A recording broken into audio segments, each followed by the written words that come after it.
Hey RT students and respiratory therapists alike, welcome to this week's HQ Challenge. We're going to start talking about manual resuscitation, airway care, all of that kind of good stuff. Okay, so here we go. During bag valve mask resuscitation, you note abdominal distension. What would you suggest? Okay, bag valve mask ventilation. This means we're bagging with a mask on the patient's face. Okay, and we note abdominal distension. Here's what you need to realize. When we bag through a mask, that air's got one of two places to go. It can go into the trachea or it can go into the esophagus. And most commonly, it goes into both, okay? And because it can go into the esophagus and air gets into the stomach, the abdomen distends, all right? So what would you suggest? So let's rule stuff out and come to the correct answer, okay? Number one, continue bagging. Okay, they're telling us we have a problem. So the solution is not going to continue creating the problem. So it's not continue bagging. All right, let's talk about nasal airways and oral airways.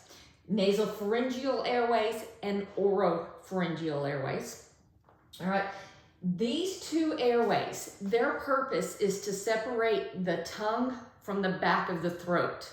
Okay, so if there was an obstruction in the back of the throat, that air wouldn't be getting into the esophagus to go to the trachea, okay? So the problem is not that there is an obstruction in the back of the throat, all right? So that rules out those two. So that must mean, it means apply cricoid pressure.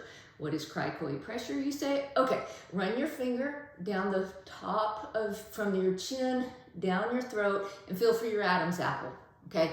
That's a cricoid cartilage. Now, when we are bagging a patient, we can have our partners put their fingers on either side of the cricoid cartilage and compress straight back. What that does is it takes the trachea, because that trachea is right up underneath those cartilages, right? And it compresses the trachea, scoots the trachea backwards so that it mashes into the esophagus. The esophagus is directly behind the trachea. And when that trachea mashes into the esophagus closes. So therefore, the only place the air can go is into the trachea and expand the lungs. Okay, so cricoid cartilage in this situation is the best thing to compress the esophagus so that you don't get abdominal distension. This also, by the way, is called the Selleck maneuver, if you ever see it that way. Hope this has helped. See you soon.